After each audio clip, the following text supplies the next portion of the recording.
আল্লাহ রাব্বুল আলামিন কোরআনে বলছেন বিসমিল্লাহির রাহমানির রহিম।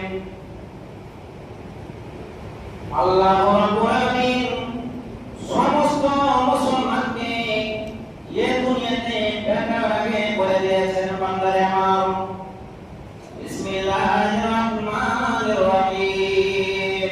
ইয়া আইয়ুহান নাসু উবুদু রাব্বাকুম আল্লাযী খালাকাকুম ওয়াল্লাযীনা মিন ক্বাবলিকুম লাআল্লাকুম তাত্তাকুন। আল্লাহ রাব্বুল আলামিন দুনিয়ার বুকে শুধু এর জন্য তোমাকে আমি পাঠালাম।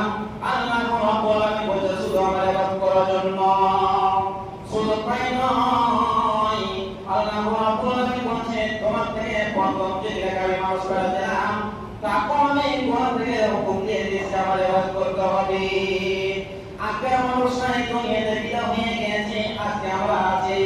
আমার পরে আমাকে পরে দুনিয়ার বুকে আল্লাহ রাব্বুল আলামিন মানুষ বানাবে, তাকে কোরআনে হুকুম দিয়ে দিয়েছে যে তোমার আমার ইবাদত করতে তোমরা কি বুঝা যায় আমরা কি এখানে দুনিয়াতে আল্লাহ রাব্বুল আলামিনের ইবাদত করার জন্য আমার পরে যত বড় দুনিয়াতে মানুষকে পাঠালো আমাকে যত দূর আগে তারপর আল্লাহ রাব্বুল আলামিন বলে দিয়েছিল আমার ইবাদত করতে হবে।